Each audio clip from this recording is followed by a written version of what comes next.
नमस्कार प्यारे साथियों। आज हम बात करेंगे महर्षि दयानंद सरस्वती यूनिवर्सिटी में पीएचडी प्रवेश 2025 को लेकर जो प्रक्रिया चल रही है उसको लेकर। दरअसल बहुत सारे साथियों का मेरे पास एक कमेंट आ रहा था कि सर जेआरएफ का पैसा कब मिलता है, क्या प्रोसेस होती है और क्या हमें अभी करना चाहिए ताकि हमें फेलोशिप समय रहते मिल सके। तो मैं 2-3 चीज़ें आपको बताना चाहूँगा जो आपको अवश्य करने हैं। बाकी तो जो प्रोसेस होगी उसी के बाद ही आपको फेलोशिप मिलेगी, मतलब कोर्स वर्क जैसे स्टार्ट होगा तब आपको मिलेगी। ठीक है। तो क्या क्या आपको काम करने हैं वो मैं आज बताने वाला हूँ। बहुत सारे साथियों का ये भी मैसेज था कि सर हिंदी, हिस्ट्री, पॉलिटिकल और ज्योग्राफी इनके लिए जो गाइडों की जो लिस्ट आने वाली, जो गाइडों की लिस्ट आई है उनकी प्रियोरिटी भरवाने के लिए कब जो डेट आनी है वो कब आएगी। तो देखिए, वेट कीजिए, कल या परसों में मुझे लगता है आपको एक डेट देखने को मिलेगी, एक नोटिफिकेशन देखने को मिलेगा, उसमें एक डेट होगी और उस तारीख से आपको, हाँ, लास्ट डेट भी रहेगी, दोनों डेटें रहेंगी, उसके अकॉर्डिंग आपको गाइडों की प्रियोरिटी भरनी है। ठीक है। बहुत सारे साथी ये भी कह रहे थे कि सर गाइड कैसे चुने। तो प्यारे साथियों, पिछले वीडियो में मैंने बताया था, फिर भी या तो आप वीडियो को पूरा नहीं सुनते हैं या फिर सुनने के बाद भी आपको ये लगता है कि चलो सर को एक बार पूछ ही लें, मतलब मैसेज कर ही देते हैं, है ना। और मुझे ये लगता है कि क्या पता आपके पास इन्फॉर्मेशन है कि नहीं है, आप पता नहीं कितने परेशान हो रहे हैं। तो मैं अपने काम को छोड़ करके भी लगभग लगभग जो है व्हाट्सएप पे या यूट्यूब पे सभी को जवाब देता हूँ। ठीक है। और जितने भी कॉल्स वगैरह आते हैं सबको अटेंड करता हूँ। तो अब मैंने सोचा कि ये इतने सारे कमेंट आ रहे हैं तो क्यों न वापस आके और यूट्यूब पे बता दिया जाए। ठीक है। इसीलिए मैं आया हूँ आज, और ये बताने के लिए कि आप एक तो वेट करें, बस कल परसों या परले दिन तक, मुझे लगता है आने वाले कल या परसों में ही आपको नोटिफिकेशन देखने को मिल जाएगा कि गाइडों की प्रायोरिटी कब भरनी है। पहली चीज़ तो ये। दूसरा ये कि कैसे भरनी है, किसको पहले चुने। तो देखिए, यदि आपकी कोई जान पहचान वाले गाइड हैं तो आप उनसे बात कर लीजिए पहले, और उनका नाम पहली प्रायोरिटी पर रख देना, आपका काम हो जाएगा। ठीक है। और यदि आपकी जान पहचान वाले नहीं हैं और रैंडमली आपको बस कोई भी चुनना है, तो फिर आप अपने टॉपिक के अकॉर्डिंग देखना कि आपका जो टॉपिक है या आपने अब तक जो सोचा है कि किस टॉपिक पे आपको शोध करना है, उस टॉपिक से संबंधित रिसर्चर कौन सा है ना। मतलब जो आपका टॉपिक है वो किस गाइड का इंटरेस्ट एरिया है, उसको आप पहली प्रायोरिटी पे रख देना। ठीक है। और उसके बाद आप उस गाइड को पहली प्रायोरिटी पे रखना या दूसरी प्रायोरिटी पे रखना जिनके इंटरेस्ट एरियाज में आपको भी इंटरेस्ट हो, है ना। ताकि भविष्य में मान लो पहली प्रायोरिटी वाले गाइड नहीं मिले, सेकंड प्रायोरिटी वाले मिले या थर्ड प्रायोरिटी वाले मिले, तो कम से कम ऐसे मिलें कि उन टॉपिकों में हमारी रुचि हो, ताकि भविष्य में कोई दिक्कत ना आए। ठीक है। इस प्रकार से आप आपके गाइडों की प्रायोरिटी भर सकते हैं। ठीक है। और कोई फंडा नहीं है इसका। बस लोग क्या करते हैं, इधर उधर कॉल मैसेज वगैरह करके देख दाख के, और सॉरी, कॉन्टैक्ट नंबर वगैरह ले लेते हैं गाइडों के और फिर बात कर लेते हैं पहले ही। और ऐसा नहीं है कि बात करना अनिवार्य है, ज़रूरी है, या सभी बात करते ही हैं। वैसे मैंने खुद ने भी बात की थी, लेकिन जिनसे बात की थी वो मुझे मिले ही नहीं थे, और जिनको मैंने प्रायोरिटी पे थर्ड नंबर पे रखा था वो मुझे मिले थे, है ना। मिले थे क्या, मिली थी, मैडम थी। तो मेरा काम बढ़िया तरीके से हो गया था, मुझे कहीं कोई दिक्कत नहीं आई थी। बाद में गाइड अलॉट होने के बाद भी मैंने करीब एक 1.5 महीने बाद मैंने गाइड से बात की थी। तो खैर, मैंने सॉरी बोल के ही बात की थी कि सॉरी मैम, पहले आपसे बात नहीं कर पाया, बहुत व्यस्तता थी। लेकिन अब मैं जैसा आप कहेंगे वैसा ही करूँगा। तो मैम ने कुछ नहीं कहा, अरे बेटा कोई बात नहीं, सबके अपने अपने काम होते हैं, कोई बात नहीं, आपने अब भी तो बात कर ली, ये भी बड़ी बात है। तो ऐसा कह के और मेरे को सपोर्ट ही किया था उन्होंने। तो आप देखिए, जब भी गाइड से बात करें, किसी से भी बात करें, तो शालीनता का यहाँ पे बहुत ध्यान रखना है, क्योंकि यहाँ पे आप चाहे आप गवर्नमेंट जॉब में हैं नहीं हैं, आप जीआरएफ क्वालिफाई हैं नहीं हैं, कोई मायने नहीं रखता। वो प्रोफेसर हैं और उनको प्रोफेसर होने का एहसास आपके द्वारा दिलवाते रहना है, ठीक है? तब तो आपकी पीएचडी अच्छे से निकल जाएगी। और यदि आपने भी ये बताने की कोशिश की कि मैं भी कुछ हूँ, तो फिर वो आपको जो है इतना परेशान करेंगे कि आप ये भी सोच सकते हैं कि क्या कहाँ फंस गया मैं पीएचडी में, ठीक है? ऐसा भी होता है। तो शालीनता आपको बनाए रखनी है और हमेशा अपने गाइड को एक गाइड होने का, एक प्रोफेसर होने का एहसास आपके द्वारा कराते रहना है। यानी कि हमेशा जब उनसे मिलो तो उनकी सुनो, आप उनको मत सुनाओ, ठीक है? वो जो पूछते हैं उसका जवाब संक्षिप्त दो और फिर चुप हो जाओ और उनकी सुनो और उनकी बढ़ाई करते रहो कि सर आप तो महान हो, आपने ये किया, आपने वो किया, है ना?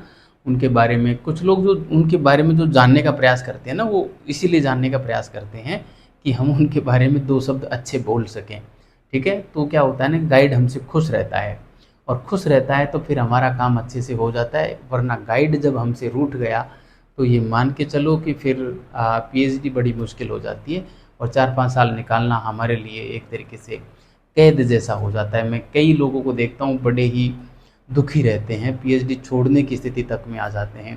वैसे मुझे पूरी पीएचडी के दौरान एक बार भी डांट नहीं पड़ी, एक बार भी मैडम ने ये नहीं कहा कि बेटा बाहर बैठ जाओ, थोड़ी देर बाद में सिग्नेचर करती हूँ, ये भी नहीं कहा, एक बार भी नहीं कहा। यही कहा कि बेटा लाओ, आप बताओ कि कहाँ पे सिग्नेचर करने हैं, हमेशा ये। क्योंकि मेरी शालीनता हमेशा झलकती थी। मैं ऑलरेडी जब जाता था तो माफ़ी तो बिना कहे मांगता था, क्योंकि मैं जाता ही काफ़ी दिनों बाद था। तो मैंने सोचा माफ़ी मांग ही लेते हैं। हर बार मैं माफ़ी मांग ही लेता था तो मैडम कहते अरे बेटा नहीं, ऐसा नहीं है ना? तो ये चीज़ आपको ध्यान रखनी है, बाकी कोई दिक्कत नहीं है। चलिए आज का जो मेन मुद्दा था उस पे आते हैं। मेन मुद्दा तो हमारा था कि जेआरएफ आप जब लेना चाहते हैं तो आपको अभी से क्या तैयारी करनी चाहिए ताकि भविष्य में कोई दिक्कत नहीं आए, ठीक है? तो प्यारे साथियों, सबसे पहले तो जेआरएफ का सर्टिफिकेट तो आपके पास होगा ही और डॉक्यूमेंट्स आपके पास सभी होंगे। आपको 2-3 चीज़ें मैं ज़रूर बता देता हूँ। एक तो आपको जो बैंक अकाउंट चाहिए वो कैनरा बैंक का चाहिए, है ना? अन्य बैंकों में भी चल जाता है लेकिन दिक्कतें आती हैं। कैनरा बैंक का होगा तो कोई दिक्कत नहीं आएगी, क्योंकि जो पैसा ट्रांसफ़र करने का काम करती है वो यूजीसी ने कैनरा बैंक को ही टेंडर दे रखा है। पूरा फंड कैनरा बैंक के पास जाता है। कैनरा बैंक हमारे खाते में हमारे पास ट्रांसफ़र करती है सीधा हमारे अकाउंट में, ठीक है? तो सबसे पहले तो आपको कैनरा बैंक में अपना एक अकाउंट ऑलरेडी खुलवा लेना है, ताकि जैसे ही कोर्स वर्क में आपका जो है कोर्स वर्क स्टार्ट हो तो सारे डॉक्यूमेंट्स तैयार हों और आप तुरंत जो है जॉइनिंग रिपोर्ट आपका भर के जमा करवा दें।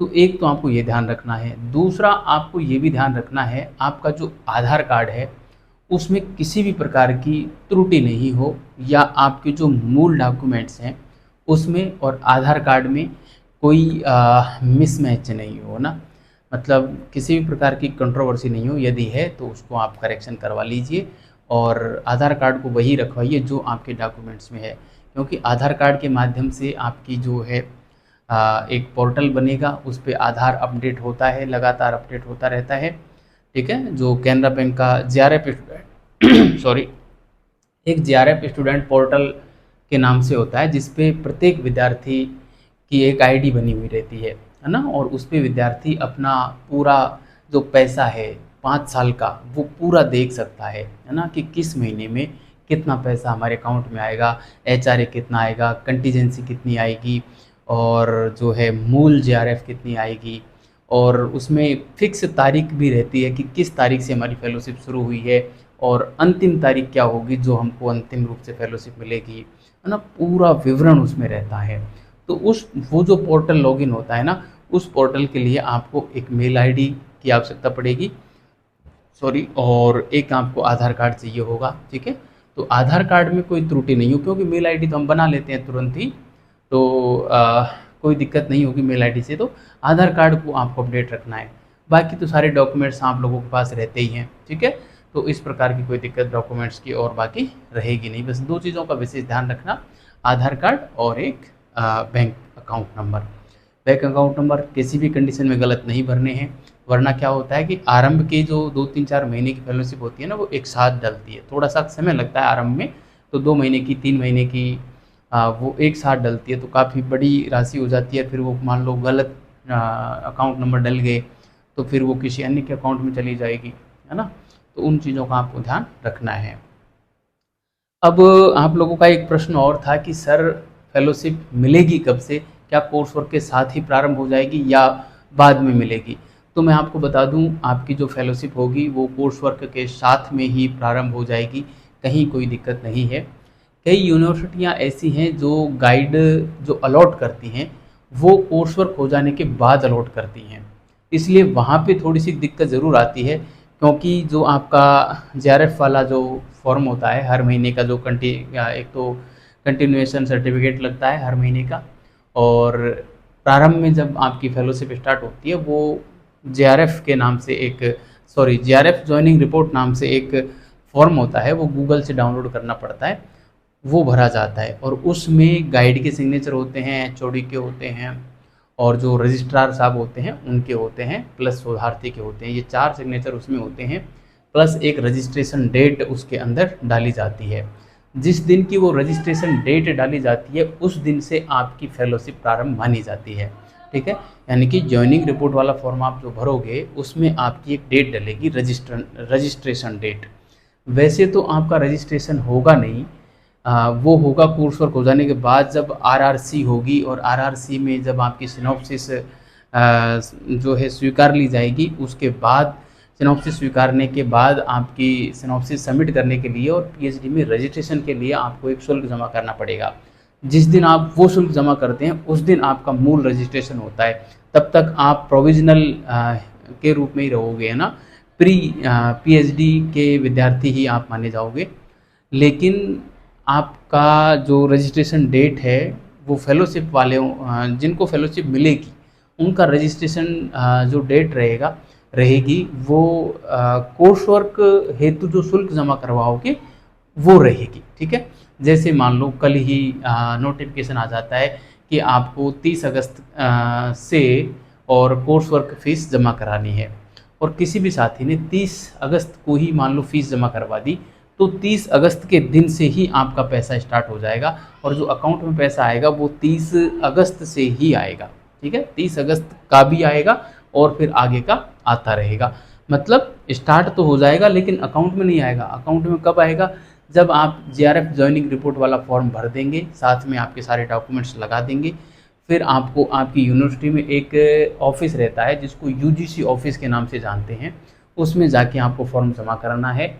आपके गाइड के सिग्नेचर, एचओडी के सिग्नेचर, रजिस्ट्रार के सिग्नेचर, प्लस आपके सिग्नेचर, और उस फॉर्म को पूरा भरने के बाद, ठीक है, फिर वो वहाँ से उसको ऑनलाइन करते हैं, आपका एक पोर्टल बनाते हैं, और जैसे ही ऑनलाइन करते हैं तो वो यूजीसी के पास जाता है। यूजीसी फिर उसको क्रॉस वेरीफाई करती है कि वास्तव में इसका जेआरएफ है कि नहीं है, और जब क्रॉस वेरीफाई कर लेती है कि भाई जेआरएफ भी है, एमए में इसके 55% मार्क्स भी हैं, या अन्य कैटेगरी के लिए जो छूट है वो है, वो सब कुछ देख के, कास्ट सर्टिफिकेट है, ये सब कुछ देखने के बाद फिर यूजीसी जो है डेटा भेजती है कैनरा बैंक को कि ये अकाउंट नंबर है और इसको आप जो है हर महीने की ये फेलोशिप डालते रहिए, ठीक है? तो आपकी यूनिवर्सिटी के आधार पे तो आपको एचआरए मिलता है, और फेलोशिप तो सभी की समान होती है, ठीक है? तो वो सारी प्रक्रिया पूरी होने के बाद, पूरी होने में लगभग 2-3 महीने का समय लग जाता है। तो ये मान के चलिए कि जैसे 30 अगस्त को आप कोर्स वर्क की फ़ीस जमा करते हैं, तो आपकी जो फेलोशिप है वो जैसे सितंबर में नहीं आएगी, सितंबर अक्टूबर के लास्ट में आ सकती है, वरना नवंबर तक आपके अकाउंट में जो है फेलोशिप डल जाएगी। इतना प्रोसेस रहता है। तो ये था प्यारे साथियों एक छोटा सा सेशन जो मैंने लिया। कैसा लगा आपको कमेंट करके ज़रूर बताना, और यदि चैनल पे नए हैं तो चैनल को सब्सक्राइब कर लेना। वैसे मैं बोलता नहीं हूँ, मेरे तो दिमाग में आती भी नहीं है कि बोलना है कि भाई चैनल को सब्सक्राइब करो, शेयर करो, लाइक करो, कमेंट करो। हाँ, एक बार ज़रूर बोलता हूँ कमेंट करने के लिए।